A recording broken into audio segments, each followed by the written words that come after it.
Terima kasih. Kita mulai ya dengan job profile. Pernah nggak mendengar ini job profile? Siapa yang bisa bahasa Inggris? Yang agak-agak bisa bahasa Inggris? Kalau job itu apa? Pekerjaan. Profile? Semacam profesi ya, bisa dikatakan profesi. Jadi kalau job profile ini bisa dikatakan profesi atau pekerjaan. Dalam hal ini kita mempelajari mengenai pekerjaan yang berhubungan dengan dunia konstruksi atau bangunan. Coba baca sama-sama. Coba ayo kita baca sama-sama ya. 1, 2, 3 ya. Job profile atau profil pekerjaan merupakan deskripsi yang berisikan informasi lengkap terkait suatu pekerjaan yang meliputi tugas-tugas pokok yang harus dikuasai oleh seseorang. Contohnya seorang drafter. Drafter wajib menguasai teknik menggambar manual menggunakan peralatan tulis dan aplikasi perangkat lunak. Oke, terima kasih.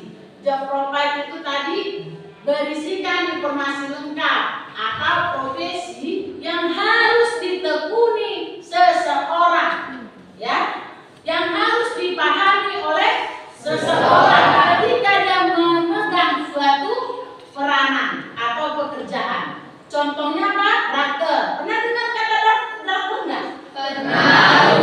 Drafter itu bagian apa itu? Menggambar ya. Oke, bagus. Berarti kalian sudah agak mengenal ya. Drafter wajib menguasai teknik menggambar manual menggunakan peralatan tulis dan aplikasi perangkat lunak. Itu hanya salah satu contoh saja. Nanti lebih dalam kita bahas mengenai drafter. Jadi dibesarkan dulu.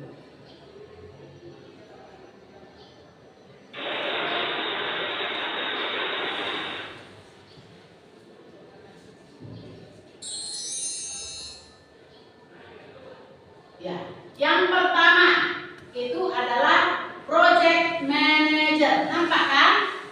Apa ya? Bapak sedikit lagi ya.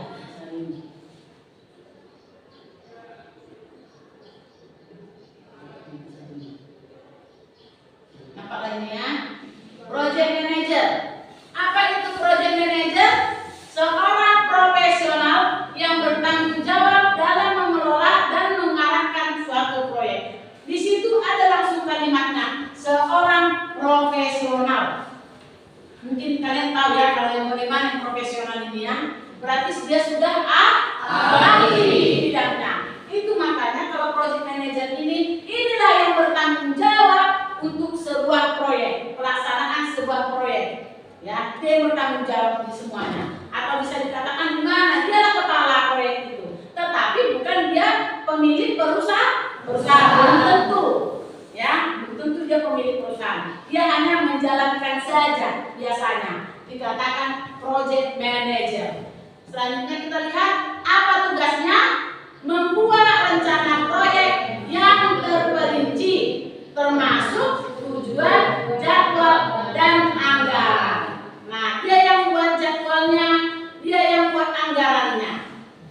Ya, setelah dia buat itu, baru kemudian nanti dia lagi mengkoordinasikan tim proyek untuk memastikan setiap anggota tim memahami tanggung jawab mereka. Nah, dia mengkoordinasikan tim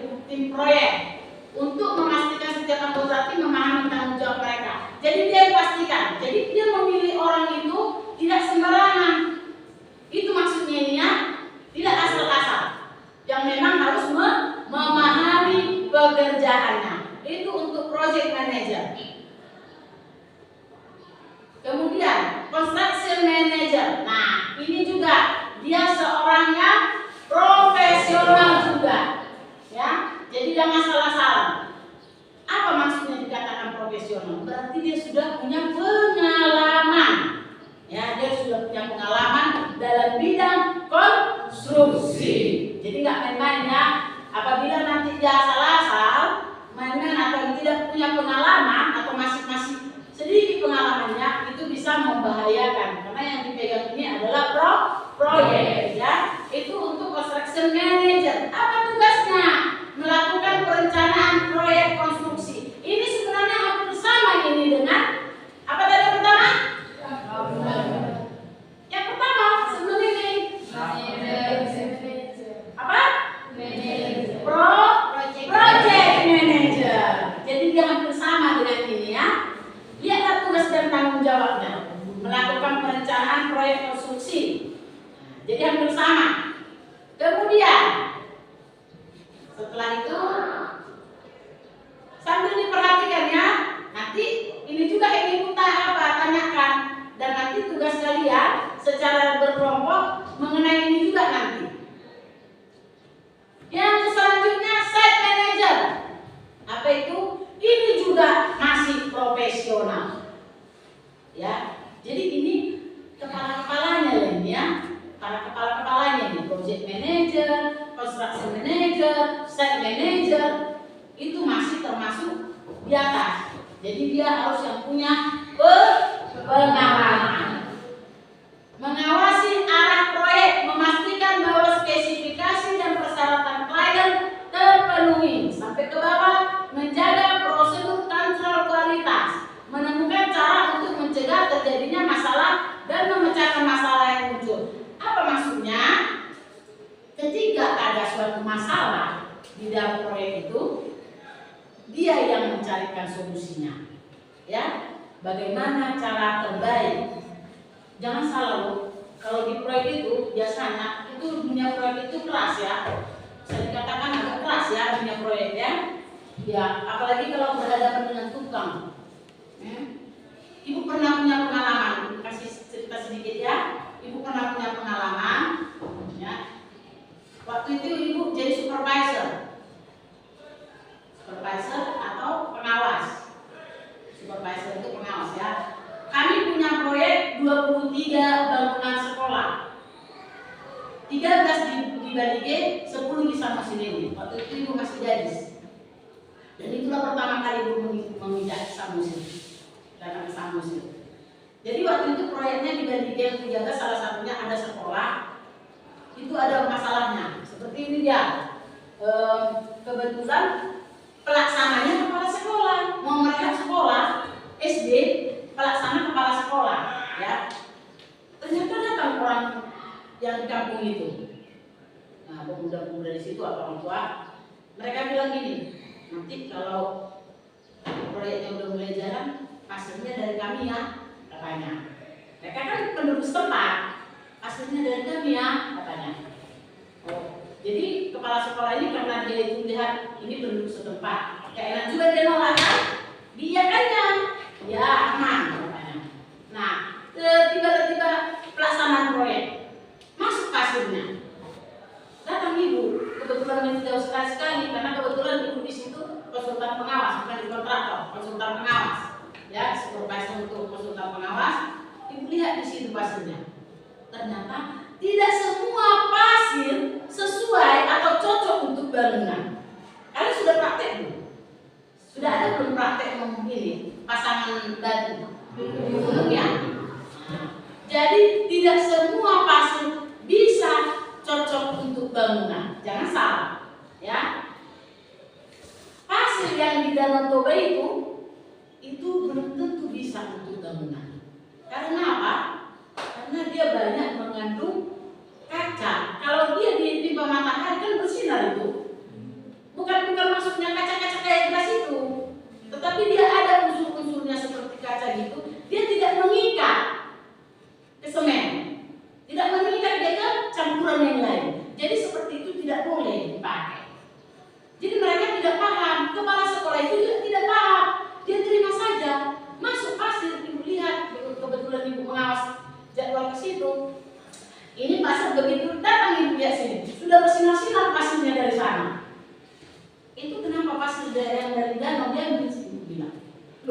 Apa bedanya? Kan pasir, kata kepala sekolah. Itu tidak bisa pasir itu. Ganti, ibu bilang. Marah ininya yang memasuk pasir ini. Marah dia. Terus diancamnya kepala sekolah. Karena di kepala sekolah jadinya dia. Karena ibu bilang kan ganti, tidak boleh pakai pasir itu. Yang mau memakai bangunan sekolah ini anak kalian, ibu bilang. Iya kan? Anakmu yang mau pakai sekolah ini. Ya, jadi tidak boleh seperti itu. Kalau ambruk dia 3 tahun lagi ambruk, siapa korban? Kan anaknya. Jadi ibu suruh ganti. Ternyata dia marah sama kepala sekolahnya, dia marah. Dia ancamnya kepala sekolah. Kalau nggak kalian kasih kami yang masukkan pasir itu, lihatlah besok udah roboh itu apanya bangunan. Katanya, aku kepala sekolah melapor sama ibu, langsung saya datangi. Kalau besok roboh sekolah ini, berarti bapak yang buat, saya bilang. Sekalipun bukan bapak yang buat, karena ada omongan dari kamu, berarti kamu yang saya lapor. Bilang langsung, diam-diam terus pergi. Ya udah setelah itu aman. Dia takut juga kan? Malahan jadi dia itu menjaga kan? Mana tahu nanti ada yang mengganggu kan? Jadi dia kena tuduh kan? Nah seperti itulah. Jadi banyak kecurangan pun banyak di proyek ya. Mau mencurangi bahan, ya. Ibu juga pernah pengalaman seperti itu juga. Dia sennya, contohnya sennya BJLS begini, ya. Tapi yang dimasukkan beda, dimasukkan sama ininya, tukangnya kan. Terus kepala sekolah itu diancam, langsung. Akhirnya kepala sekolah melapor sama ibu. Langsung saya datangi kepala tukangnya. Menurut bapak ini pantas ya, saya bilang. Dia bapak sudah punya pengalaman berapa puluh tahun, pantas tidak? Dia langsung, tidak bisa memulai. Dan gitu. Nah, jadi berat loh. Apalagi kalau yang perempuan. Kita perempuan banyak yang meragukan kemampuan kita. Tapi kalian jangan kecil hati ya. Kalau memang kalian punya pengalaman, punya kemampuan, pengetahuan, tidak ada yang berani menyepelekan. Ya, dan untuk laki-laki juga begitu. Jangan karena kalian lihat partner kerja kalian nanti perempuan, kalian sepelekan. Tidak boleh ya. Ya, belajarlah yang baik. Itu tadi site manager. Ya, jadi dia harus bisa mencari solusi terhadap masalah yang timbul di proyek. Kemudian ini supervisor structure. Nah, ini tadi apa tadi aku bilang supervisor ini? Pengawas. Jadi ingat, dalam dunia konstruksi ini biasanya ada 3 perusahaan yang masuk ke sini. Yang pertama konsultan perencana, bagus. Perencana. Yang kedua konsultan pengawas. Apa? Pengawas. Yang ketiga kontraktor. Inilah yang dinamakan pelaksana. Ya. Jadi ini harus ada yang tidak ini. Kecuali dia bangunan rumah pribadi nggak perlu, ya. Kalau bangunan rumah pribadi nggak perlu pakai seperti ini. Cukup hanya konsultan berencana atau kontraktor. Paling yang mengawas yang punya rumah kan. Tapi kalau dia bangunan besar seperti bangunan milik pemerintah atau bangunan belajar, ya gedung-gedung, wajib ada yang 3 ini. Jadi belakangan ini ada keluar peraturan bahwa kalau ada satu bangunan, ya gedung, ketiga-tiganya ini tidak boleh satu perusahaan, harus berbeda tiga-tiganya. Supaya apa? Supaya apa? Kenapa harus berbeda? Kalau dulu bisa, kalau dia sebagai konsultan perencana bisa dia merangkap konsultan pengawas. Konsultan pengawas juga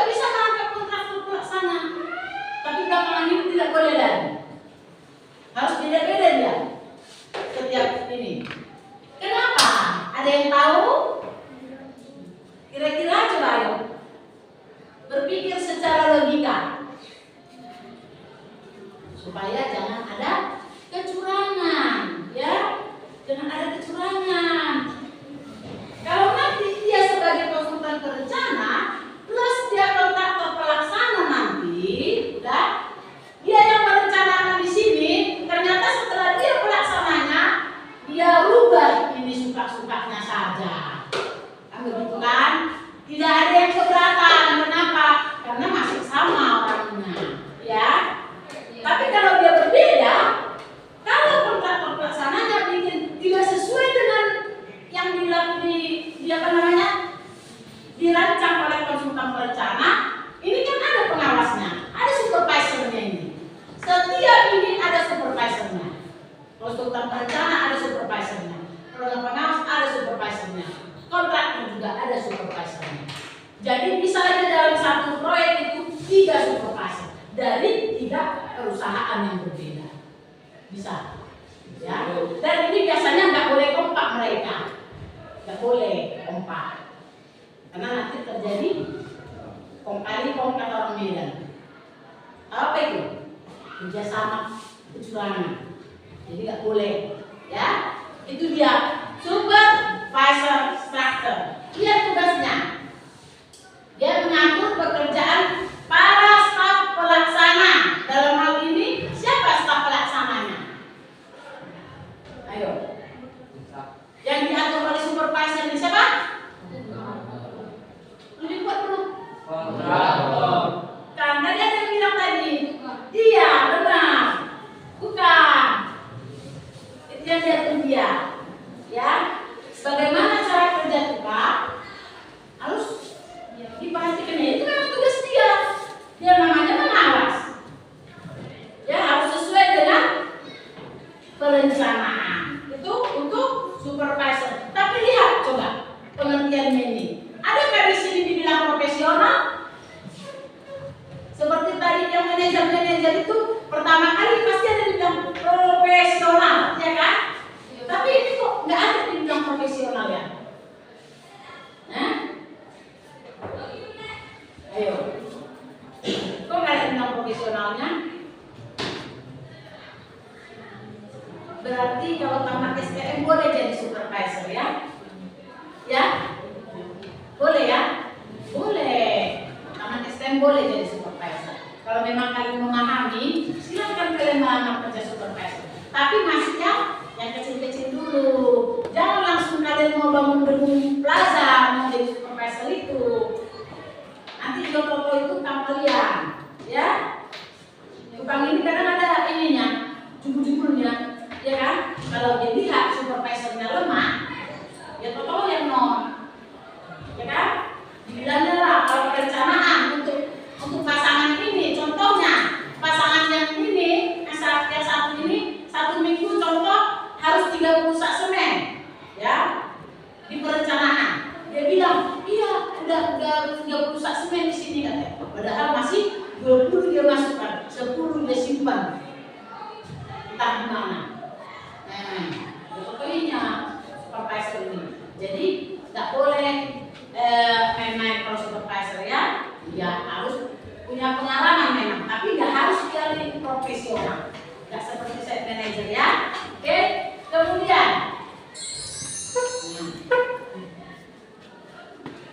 sebelumnya, ya, tadi site manager ke supervisor atau gini, site manager itu dia kan dikatakan profesional, ya. Tetapi gini loh, mereka ini kan harus tahu tugasnya masing-masing, ya. Apalagi yang namanya proyek ini harus tahu tugasnya masing-masing. Contohnya site manager, dia tidak ada hubungannya dengan tukang. Yang mempunyai hubungan dengan tukang itu siapa? Siapa tadi? Ini supervisor. Kalau ada kesalahan dilakukan tukang, site manager tidak perlu mengurusi tukang itu, nggak perlu dia mau ganti tukangnya. Setelah itu hilang mau di mana? Kan dia tahu nggak begini? Rasa apa pahat?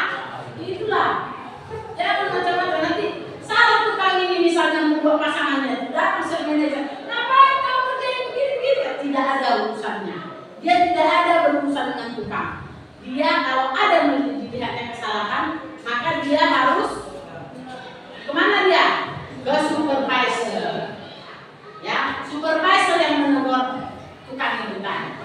Ya, begitu juga dengan tukang. Kalau ada dia mau bertanya atau mengenai itu, dia nggak bisa manajer, nggak ke project manager dia ke mana? Ke supervisor. Jadi ada tingkatannya ya. Nggak boleh suka-suka aja di proyek ya. Hati-hati di proyek ini. Banyak pintunya. Ya, iya. Sering-sering orang mungkin kesurupan nanti cucu-cucu aja, karena kami sudah pernah pengalaman di situ. Waktu itu di kantor Bupati Bandung, itu tukangnya marah, gajinya kebetulan terlambat. Jadi mereka sudah mempersiapkan itu tadi yang kucing itu untuk ngapain supervisor, masuk ke situ. Terus inilah kami menunggu bos datang membawa gaji mereka. Ngeri loh. Jadi harus sabar kalau di proyek ini. Ya boleh main emosi. Ya, baru kita harus memahami jiwa tukangnya. Itu tadi untuk supervisor, struktur. Kemudian surveyor. Nah, ada yang pernah mendengar ini? Surveyor?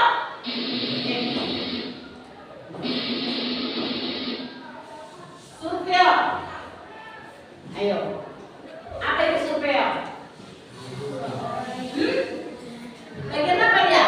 Bagian apa tadi? Pengukuran. Bagus. Ini bagian pengukuran. Apa yang diukurnya? Bahan yang diukur? Lahan. Ya, lahan untuk atau lahan atau lokasi proyek yang akan dibangun. Itu yang diukurnya ya. Jadi sebelum proyek ini dibangun, itu surveyor sudah duluan kerja. Bagaimana cara kerjanya? Apa yang harus dilakukannya dengan tanah itu? Nah, pernah nggak dengar kata teodoli? Pernah itu. Apa itu teodoli? Alat mengukur ketinggian. Iya, alat untuk mengukur ketinggian atau kondisi tanah. Ya, kontur tanah namanya ya. Selain teodoli ada lagi satu lagi, waterpass. Jadi waterpass beda, waterpass punya surveyor, beda waterpass punya tukang. Ya, kalau punya tukang waterpassnya dari pipa-pipa bisa kan? Dia hanya untuk mengukur kerataan dinding, ya kan? Atau balok, atau tiang, atau lantai supaya rata. Itu bedanya. Pakai pipa juga dia bisa kan? Selain pakai roll, ada waterpass untuk tukang kan? Yang bentuknya itu yang seperti roll itu dia seperti balok itu dia. Yang ada di sininya nanti apa namanya? Pipa-pipanya kan? Nah, ada pipa-pipanya. Itu waterpass juga namanya. Tapi itu tutukan. Kalau untuk surveyor beda waterpassnya. Dia bentuknya seperti infokus ini hampir-hampir. Seperti infokus. Teodoli pun tidak pernah lihat. Tidak ada di sini. Waterpass. Hah? Waterpass. Bukan teodoli. Sebenarnya sama, hampir sama, mirip. Cuma lebih besar dikit teodoli daripada waterpass ya. Dan kalian tahu harganya itu satu berapa? Waktu zaman ibu kuliah dulu harganya sampai 30 juta untuk saat ini. Sekarang nggak tahu lagi, pasti sudah lebih mahal ya. Jadi jangan kalian kalau kalian jadi surveyor kan, mana tahu nanti kalian datang sama teman ya, tempat kamu pulang. Soalnya ini udah pernah kejadian seperti itu. Udah sampai hampir lupakan teman itu pakai teodoli itu. Untung ada teman yang bisa. Tapi dia mengalih saya ini. Kebetulan laki-laki pula dia. Asal mengalih saya ini kan cuma terbang pakai teodoli itu. Itulah cuma satu kelompok kami langsung bisa. Kalau enggak dengan kami 30 juta kan. Jadi jangan main-main dengan dia. Nanti udah pernah kalian gunakan? Udah. Bagus. Ya, itulah untuk surveyor. Ya. Kemudian quality control. Quality control. Yo. Nah, ini biasanya quality control ini di kantor ini ya. Di kantor ini. singkatannya QC atau quality control. Dia mengkontrol bahan-bahan yang mau dipakai atau yang sudah dipakai. Inilah tugas quality control. Ya, jadi sebelum dia menentukan itu, biasanya kalau ini quality control ini dikontak ini. Nah, jadi bagaimana tugasnya? Ada yang tahu nggak? Gambaran tugas quality control ini? Hah? Ada yang tahu nggak?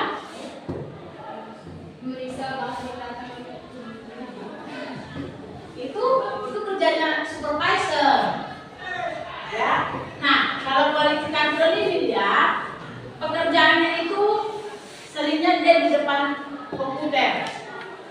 Jadi ketika mau pelaksanaan proyek melakukan pekerjaan tukang, dia harusnya sudah membuat sebuah perencanaan. Pernah nggak dengar yang namanya? Pernah? Apa kepanjangannya? Rencana anggaran biaya. Jadi kan ini datangnya dari konsultan perencana kan awalnya? Ya. Nah, ketika dikerjakan kan nggak langsung semua bang begitu pekerjaan langsung bangun gedungnya. Itunya enggak kan? Harus dicicil kalau katanya, step by step, selangkah demi selangkah. Nah, inilah pekerjaan quality control ini. Ya, dia akan menentukan minggu pertama, minggu ini apa yang dikerjakan. Ayo, apa yang dikerjakan? Itulah yang dia rencanakan. Itulah yang dia lakukan. Apakah mau ini? Apa namanya kalau membangun gedung apa duluan? Fondasi kan? Nah, jadi ini fondasi ini perlu berapa banyak bahannya? Semennya berapa, pasirnya berapa, dan peralatannya juga apa yang perlu ke situ. Nah, dialah yang merencanakan selama 1 minggu ini. Contohnya kalau dia memang perencana mereka sepakatnya sekali seminggu, udah sekali seminggu dia buat. Kan begitu? Dan memang biasanya rata-rata sekali seminggu ya. Makanya tukang pun gajian kan sekali seminggu kan? Ya enggak? Ada kayak pernah jadi tukang di sini? Mana tahu kerja sambilan dia ketika libur, tukang ada dong? Enggak pernah. Aduh, kesian kali kalian.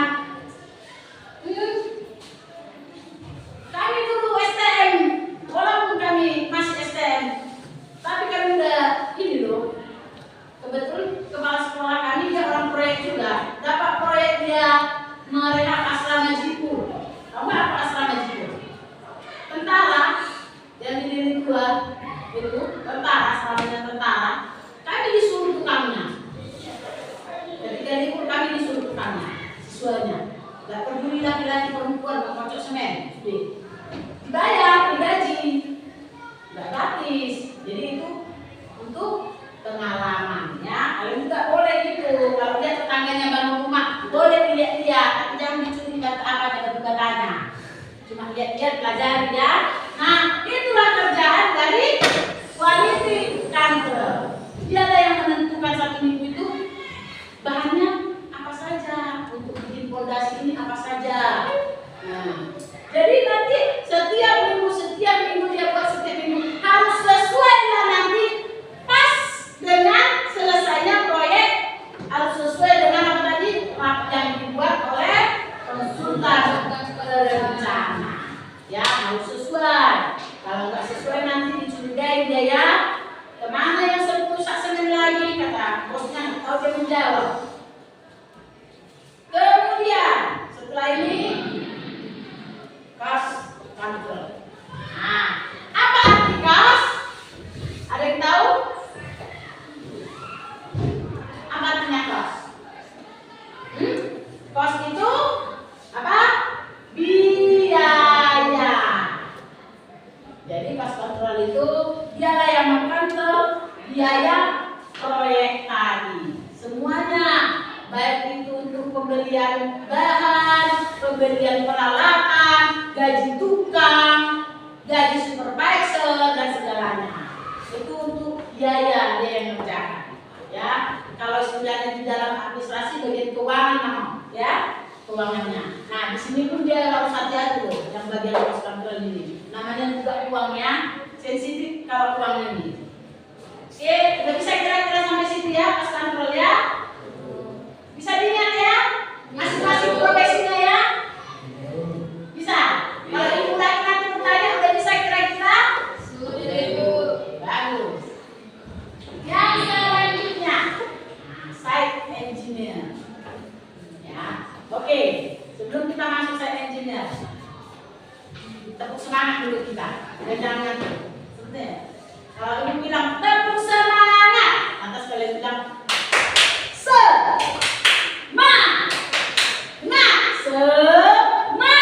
gitu ya? Bisa? Ulangi kalau ibu bilang tepuk semangat, semangat, semangat, oke? Nah, berdiri dulu.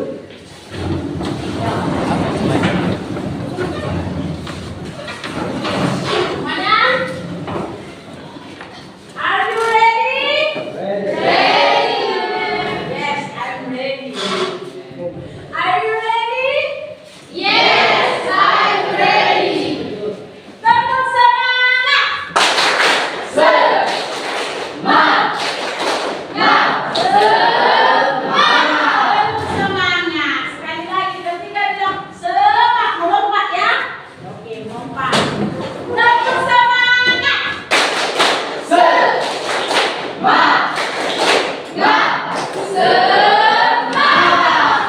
Takut lompatnya, oke. Buka. Tangan dulu ya. Sebelum kita masuk ke site engineer, ibu akan ulangi dari awal. Pertanyaan.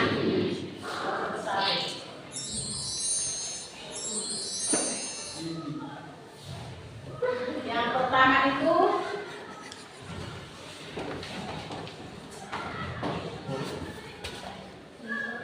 project manager. Ulangi lagi. Tadi project manager ini tugasnya apa? Apa tugas project manager? Proyek yang terkoneksi. Membuat apa? Membuat rencana proyek yang terkoneksi. Bagus, tepuk tangan buat semuanya. Project manager ya. Kemudian yang kedua,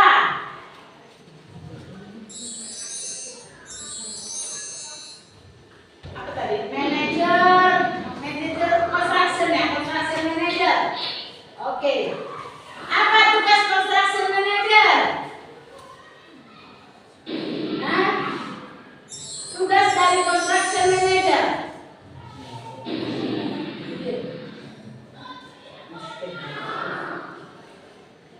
Oh, apa tugasnya? Mengusahakan proyek. Apa tugasnya? Hampir sama kan? Hampir sama dengan project manager tadi. Apa tadi kamu bilang dari situ project manager? Membuat rencana proyek yang terkoneksi. Iya, hampir sama itu juga. Istilahnya saja yang berbeda. Mungkin project manager istilahnya di Medan, istilah dipakai orang Medan. Construction manager istilah yang dipakai orang Bali ya, seperti itu. Tapi fungsinya hampir sama. Kemudian yang bentuknya tadi apa? Site manager. Nah, site manager. Apa itu site manager? Tugasnya Mencari solusi untuk memecahkan masalah. iya, bagus, tepuk tangan. Kalau ada temannya yang benar, kalau ada temannya yang benar menjawabnya, kalian bilang gini. Kalau ibu bilang tepuk apresiasi, mantap, cecah. Ya, kalau ada temannya yang apa benar, bisa, mantap, cecah.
apa namanya ya untuk jaga diri saja. Surveyor ya. Oke. Selanjutnya tadi surveyor. Nah, kalau ini sepertinya kalian paham banget di surveyor ini ya. Karena kalian sudah praktek ya menggunakan warna lepas. Waktu kalian praktek itu di mana prakteknya? Di sini. Ya, itu tadi yang mulai dari simpang sana sampai ke depan sekolah itu. Oh, gitu ya. Ada kan temannya yang disuruh megang-megang yang banyak kan? Ada yang megang paling, megang atas. Iya, megang paling itu. Meter luasnya meter apa itu ya. Oke. Kemudian surveyor. Nah, selanjutnya quality control. Ini tadi ya mengenai bahannya. Ya, membuat coba lihat yang paling bawah itu membuat analisis catatan sejarah perangkat dan dokumentasi produk sebelumnya untuk referensi di masa mendatang. Jadi dia juga membuat analisis catatan, ya. Dan itu nanti jadi acuannya karena ketika serah terima proyek dia harus menyerahkan semua catatan ini kepada pemilik proyek itu tadi. Itu pertanggungjawabannya ya. Jadi siapa tahu suatu hari nanti setelah berapa tahun kemudian itu bangunan rusak ambruk, ya kan? Nah, baru si pemilik proyek pun akan memeriksa bahan-bahannya ini. Nah salah doa keindahan. Banyak kali korupsi di sini. Lu ngambruk, setelah ambruk baru diperiksa ya. Pada saat itu yang biasa kita kan? Setelah kejadian baru diperiksakan. Ya, bukan pada saat pembangunan proyeknya itu dia mengawasi, tapi setelah kejadian baru diperiksa. Ya, itu quality control. Yang selanjutnya tadi apa? Merencanakan persediaan per bulan katanya juga di sini. Menerapkan dan mengatur rencana tersebut. Memeriksa apakah setiap transaksi sesuai dengan laporan. Jadi dia juga merencanakan persediaan per bulan katanya ya. Ya. Apa yang direncanakan? Bahan. Jangan nanti kehabisan bahan. Banyak itu proyek di sini, itu proyek di Indonesia ya. Iya kan, kehabisan bahan. Bisa sampai 1 bulan, sampai 2 bulan. Apalagi bangunan-bangunan pemerintah ya, seringnya ini kita lihat ya. Alasannya belum ada bahan dari pabrik katanya. Ya, tapi kita nggak tahu lagi, dia yang tahu itu. Site engineer. Ini site engineer ini kan, ini sebenarnya hampir sama ini dengan site manager, ya. Site manager hampir sama dia site engineer dengan site manager. Dia juga harus profesional atau orang yang berpengalaman, ya. Tanggung jawabnya apa? Tugasnya merencanakan dan menyiapkan gambar teknik dan tata letak konstruksi, dan selanjutnya menentukan proyek-proyek dan memberikan persetujuan. Yang terakhir, melakukan penjaminan mutu dan memberikan umpan balik. Jadi dia bersama dengan site manager. Ya. Cuma bedanya mungkin kalau site engineer ini dia lebih sering turun ke lapangan. Kalau site manager enggak kalah. Ya, dia hanya di belakang layar. Dia hanya menerima laporan dari supervisor kalau site manager. Jadi kalau site engineer ini tidak, dia juga sering turun ke lapangan, ya, mendampingi supervisor. Itu bedanya. Tadi sampai saya engineer ya? Iya, Bu. Nah, ini dia drafter. Ya, Ibu rasa mungkin pada saat ini, inilah mungkin profesi yang kira-kira kalian paling suka ya, iya kan? Ini yang paling disukai dalam dunia konstruksi, yaitu drafter. Sekarang Ibu mau tanya, pernah mendengar kata arsitek? Pernah. Itu arsitek ngapain? Terus drafter? Ibu tanya, apa beda drafter dan arsitek? Ayo. Apa perbedaannya? Kalau persamaannya mereka sama-sama perbedaannya itu tanya. Bisa? Perbedaan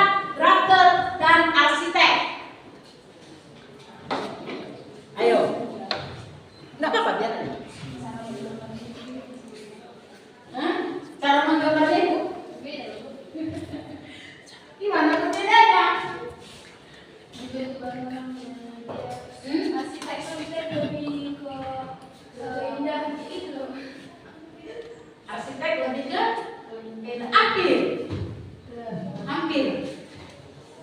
Ibu ngerti maksudmu, cuman kamu apa yang mengungkapkannya, ya? Oh, berarti iya, berarti arsitek cuma mengutamakan Keindahan. model atau apanya model. Sedangkan drafter kan Bu, dari sudutnya harus digambar, itunya sampai. Iya, hampir. Hampir juga. Tepuk apresiasi. Semangat. Semangat. Nah, bedanya kalau arsitek dia lebih menekankan ke desain. Desain, ya. Dia mendesain. Kalau drafter tidak. Dia bukan cuma desain drafter ini. Dia juga menggambar untuk konstruksinya. Menggambar untuk konstruksi. Jadi kebanyakan kalau arsitek ini kebanyakan dia di sini.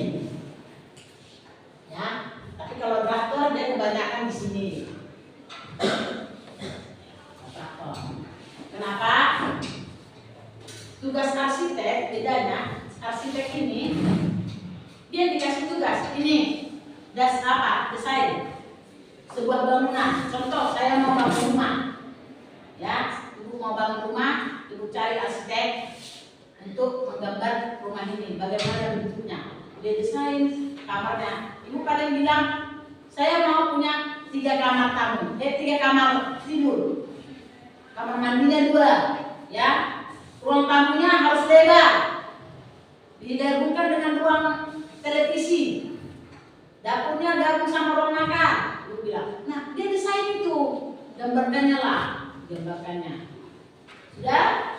Nah, setelah digambarkannya, dia tunjukkanlah sama ibu. Begini. Ibu bilang cocok, oke cocok. Setelah cocok, ibu tidak kasih sama dia lagi untuk melaksanakannya. Ibu kasih sama drafter ini, ya, drafter ini. Dia ambil gambar itu kan, dia terima gambar itu. Lalu kemudian dia pecah-pecah gambarnya. Untuk minggu ini, minggu pertama, tukang mengerjakan bagian ini di gambarnya. Itulah yang dikasih sama tukang. Pondasinya pondasi apa? Bentuk pondasinya. Digambar ini pekerjaan itu yang harus dikerjakan tukang. Mungkin dia gambarnya sekali seminggu kan, gambar. Pokoknya apa yang mau dikerjakan tukang, dia gambar. Itu dia bedanya drafter dengan arsitek. Betty ya, tahu nggak Betty? Tapi Beda tipis. beda. Enggak, Betty beda tipis juga sebenarnya. Karena apa yang bilang beda tipis? Karena kemampuan mereka ini sama sebenarnya. Sama-sama bisa menggambar, ya. Sama-sama bisa menggambar. Lalu kalian ada nggak belajar gambar pakai AutoCAD? Pakai komputer. Sudah berapa dimensi? Sudah berapa dimensi yang kalian pelajari? Hah? Sudah sampai 3 dimensi? Tidak tahu? Belum. Yang bagaimana 2 dimensi, 3 dimensi dalam AutoCAD tidak tahu? Guru menggambar AutoCAD-nya ada? Siapa?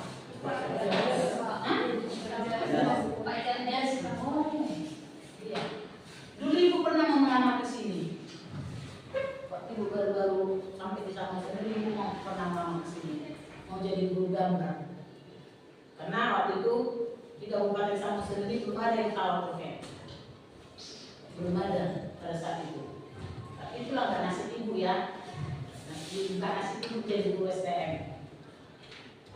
Tapi sekarang ibu sudah lupa lah kalau yang nama AutoCAD.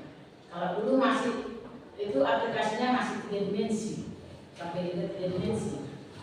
Sekarang ibu rasa sudah lebih lah, sudah ada kelasnya 5 dimensi ya.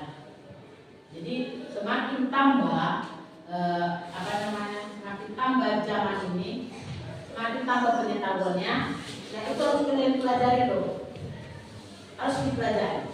Karena itulah kebutuhan sekarang. Nggak zamannya lagi kayak kami dulu waktu STM menggambar manual, pakai mesin gambar. Bagaimana mesin gambarnya? Dia berbentuk seperti papan tulis, ada mejanya kayak meja-meja untuk menyangga papan tulis ini.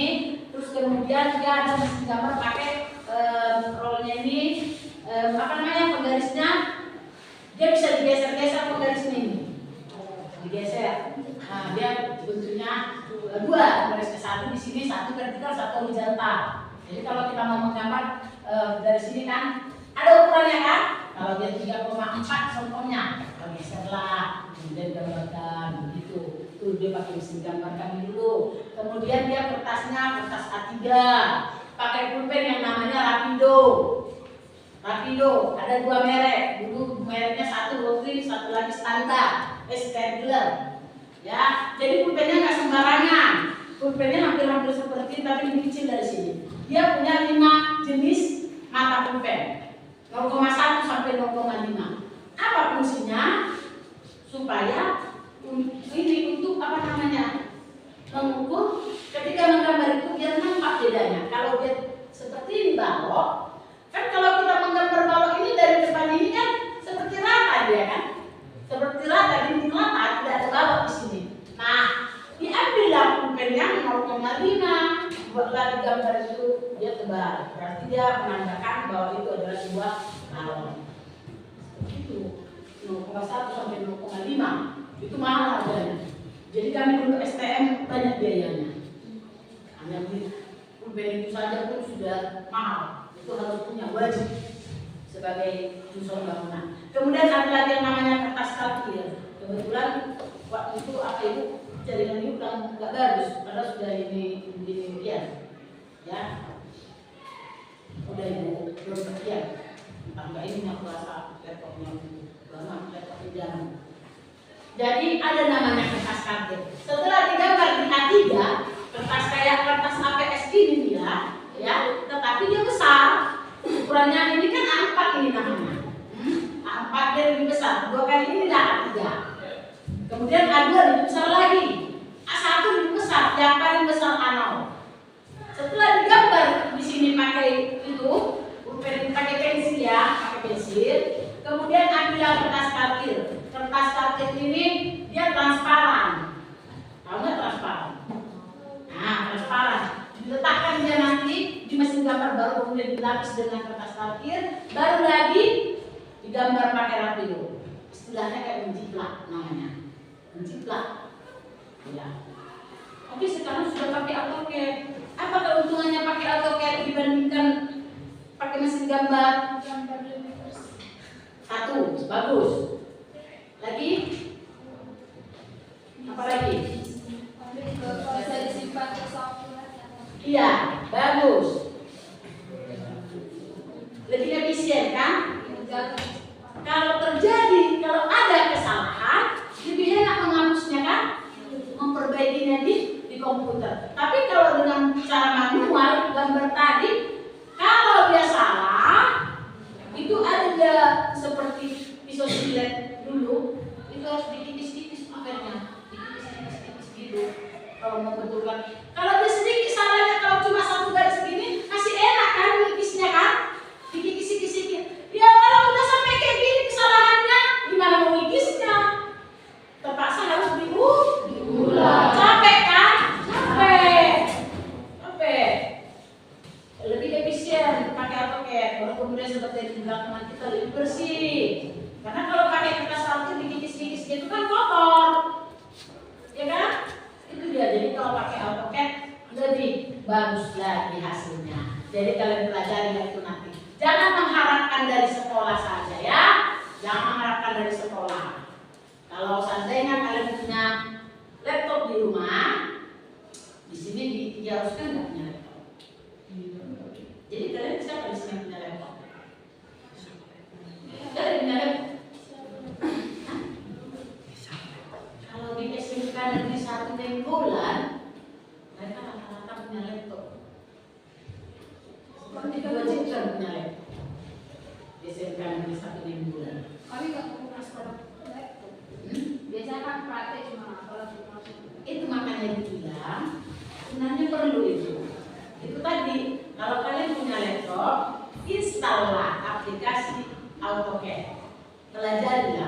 Bisa kan belajar dari internet kan?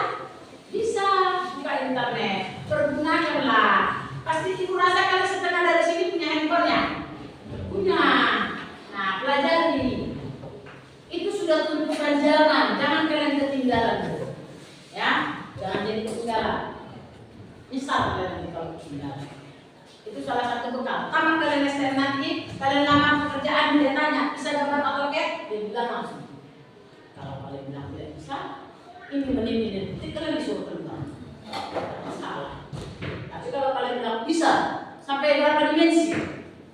Sampai 4 dimensi. Oke, pertimbangkan. Di sini kamu. Tapi coba kalau dia bilang bisa AutoCAD, tidak bisa. 2 dimensi pun dia bisa. Enggak. Situ dah. Betul kan di situ kan? Jadi itu sudah perkembangan zaman. Sama kayak misalnya orang-orang apa di kota sana kan kalau melamar jadi sekretaris, perkantoran, kan diutamakan bisa bahasa Inggris, ya kan? Bisa bahasa Mandarin. Tahu nggak bahasa Mandarin? Apa? Cina. Tuh di kota sana. Seperti itu juga kita di sini yang bangunan ini, ya. Seperti itu juga. Oke, jadi itu tadi drafter, sudah paham ya? Karena mesin gambar itu kan nggak zamannya lagi sekarang, sudah tidak ada lagi. Mandor adalah seorang pemimpin lapangan. Ini kurasa semua tahu lah mandor itu apa ya? Sudah tahu ya mandor apa ya? Mandor itu sama nggak dengan kepala tukang? Sama nggak dengan kepala tukang mandor? Baby juga. 11-12 lah ya. Mandor sama kepala tukangnya. Ya. Itu udah tahu lah itu. Oke. Kemudian tukang bangunan adalah seorang profesional katanya loh. Jadi bukan hanya project manager saja profesional. Tukang juga harus profesional. Karena apa? Kenapa harus profesional? Karena keselamatan pengguna bangunan ini kan terletak di tangan tukang kan? Iya, terletak di tangan tukang. Jangan sepele sama tukang dulu. Makanya tukang gajinya besar. Ya enggak? Iya. Satu hari berapa gajinya tukang? 1.000 paling sedikit 100.000. Sudah lepas makan kan? Jangan sepele, jangan pernah kalian lihat kerjaannya kasar, tidak. Itu tukang mau kalian tidak. Besar gajinya. Apalagi kepala tukang, wah lebih besar lagi. Ya, tapi kalau bisa kalian setelah taman STM janganlah istilahnya janganlah apa namanya skop yang kecil diambil ya. Kalau bisa kita itu ada peningkatan ya kan. Ambil pengalaman jadi tukang dulu, kemudian kepala tukang, mandor, jangan terus-terusan tukang, sampai tua dia terus-terusan tukang, ada perkembangan, ya harus ada perkembangannya. Apalagi kalau sudah punya pengalaman, sudah bisa jadi sales manager. Nah, ini asesmennya. Sebelum asesmen, ibu lihat kalian sudah goyang-goyang. Jadi sekalian aja kita bergoyang. Oke? Berdirilah. Di lorongnya kita goyang-goyang dulu kita sebentar.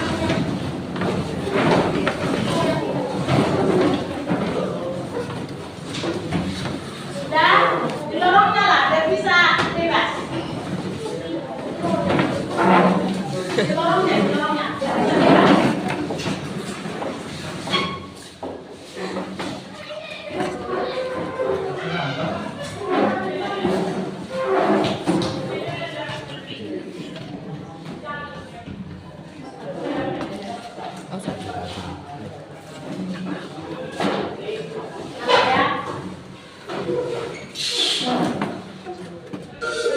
Ayo, goyang.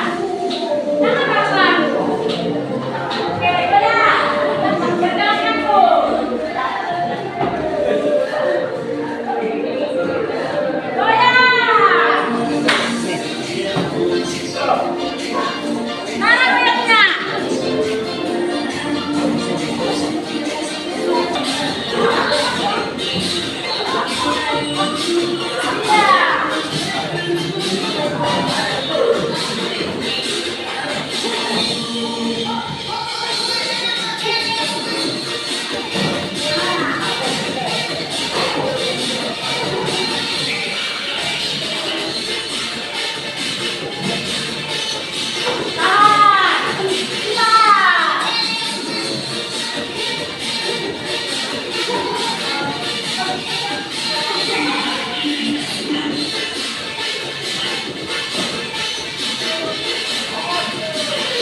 Oke. Tidak. Sekarang kita masuk ke asesmen. Apa itu asesmen? Inilah dia tugasnya.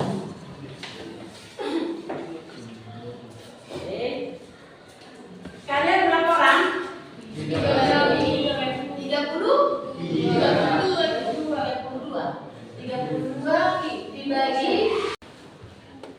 32 bagi berapa yang ada, berarti yang datang satu orang? Iya. Oh, kalau bagi 8 jadi 4 kelompok ya?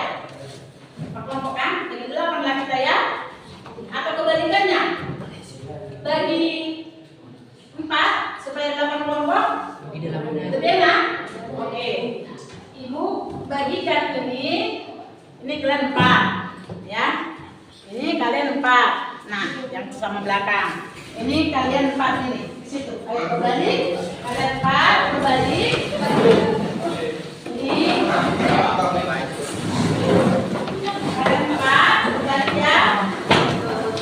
Ini kalian 4 ya. 4. Oh ini 4. Oke, coba perhatikan ya. Di situ kan ada profesi ya. Dapat semua kelompoknya ya. Maksud ibu dapat kertasnya ya. Ada yang dapat kertasnya? Kelompoknya. Dapat kan? Coba lihat di situ. Itu profesi ya ada di konstruksi dan bangunan sipil ya. Itu tenaga kerjanya yang sudah kita bahas tadi. Sebenarnya di situ ada 29. Coba lihat. Ya enggak? Ada 29 kan? Nah, tapi itu yang ke-29 ini belum tentu itu ada di dalam satu program. Ya? Belum tentu. Paling ada beberapa saja nih. Nah, yang mau ibu mau kalian kerjakan, kalian pilih 5 profesi dari situ. Udah? 5 saja profesi yang ada di situ, terserah yang mana 5. Setelah kalian pilih yang 5 ini, buatlah pengertian dan tugasnya. Hanya itu saja.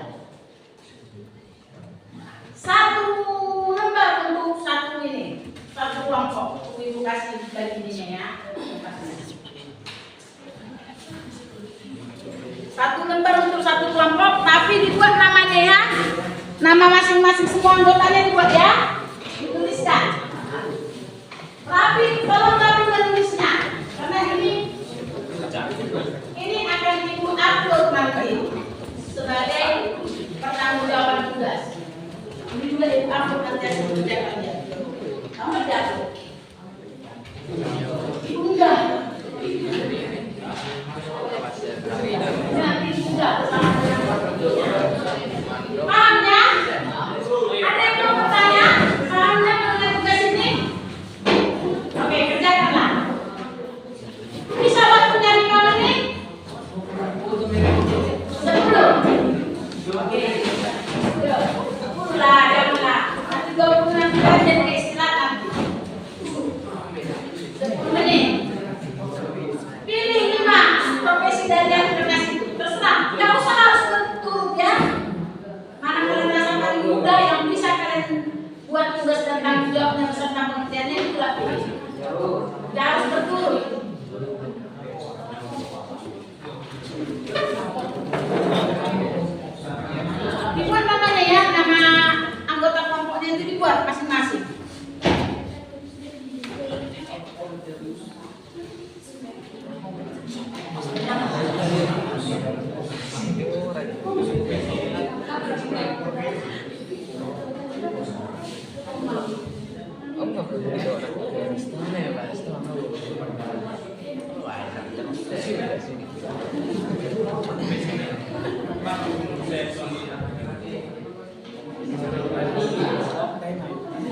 Tugasnya sudah kalian pilih yang ini match yang mana profesinya kan? Buatlah tugas apa yang penelitian dari profesi itu.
Ada yang mau ditanyakan mengenai ini?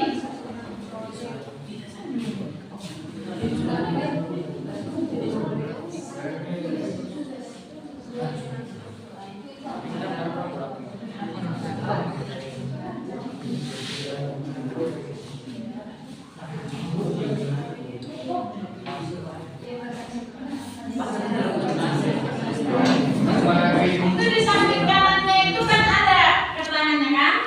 Nah, dikembangkan dari situ boleh ya? Dikembangkan dari situ. Nah, sebelah kanan kan ada sekilas tugasnya. Dikembangkan dari situ boleh. Bil lebih mudah. Ada pola lebih mudah.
Boleh dari sini disimpangkannya. Disimpangkan aja. gambarannya.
Sudah sampai nomor berapa?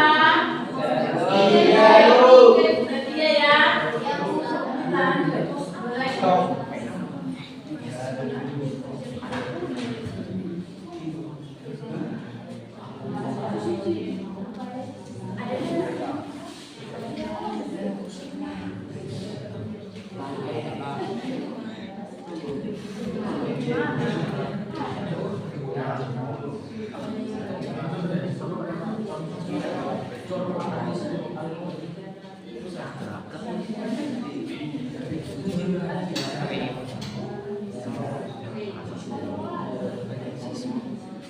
Sedih.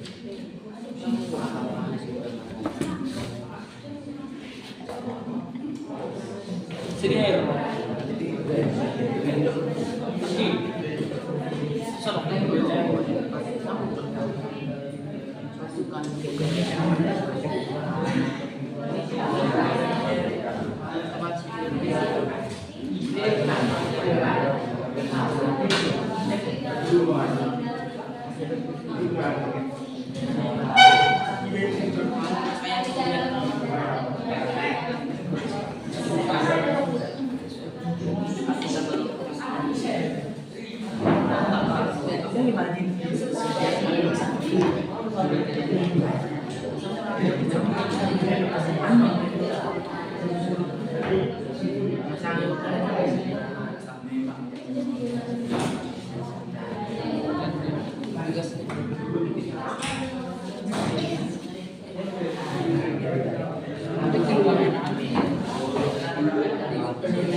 Gimana berapa?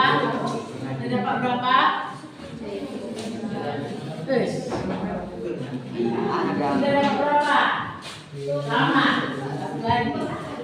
Ini. Ya. Bagus. Ini. Oke. 4. Ini sudah 4. 4 ya, sini. Ada yang ini sisa? Ya. Bisa dipakai. Cepat.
Boleh, silakan. Kalau mau ditambah silakan.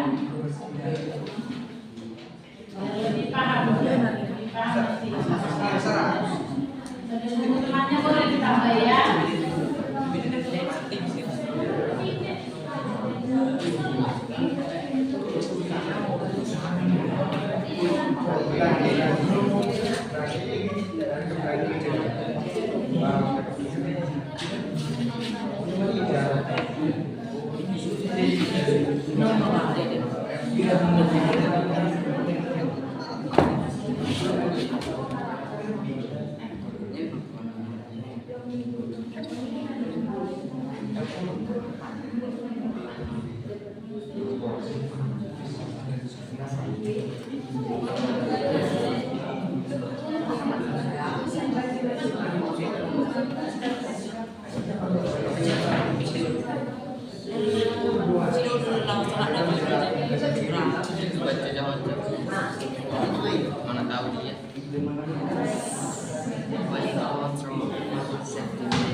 Sampai menunggu kemana yang udah selesai boleh ditambahin ya.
Sudah dapat tambahannya?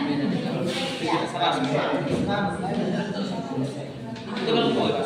Berapa?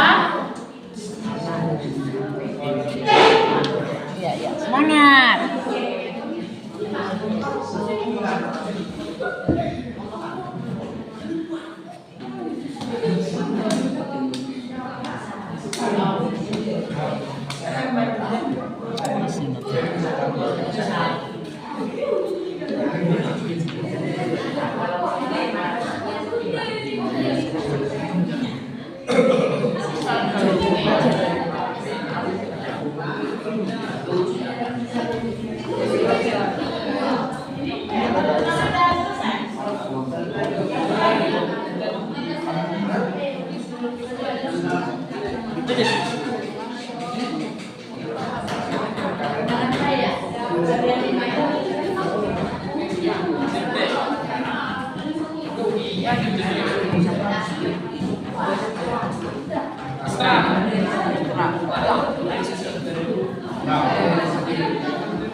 Sudah ya? Sudah bisa ya?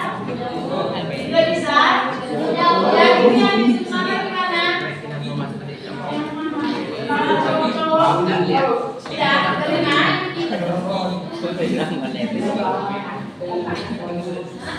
Ayo, salah seorang teman yang mengumpulkan ke depan. Salah satu temannya. Satu aja. Satu orang.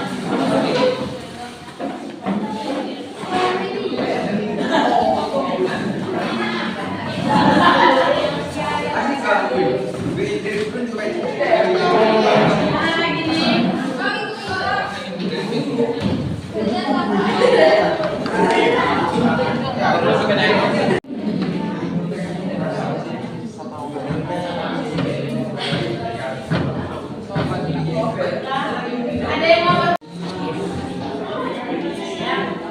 Jadi ibu mau sampaikan pesan sama kalian ya, karena kalian kelas 3 nanti mau PKL kan? Ya. Jadi mudah-mudahan pada saat kalian PKL kalian sudah bisa menerapkan ilmu yang kalian dapatkan selama di sekolah nanti ya. Banyak belajar ya. Ya Bu. Apalagi pada saat kalian praktek. Nah pada saat kalian praktek serius lah. Ya. Karena di praktek itu nanti kalian bisa mendapatkan pengalaman. Ya. Oke. Karena tidak ada lagi yang mau bertanya, kita tutuplah pembelajaran kita hari ini dengan menyanyikan lagu nasional dan juga membawakan doa.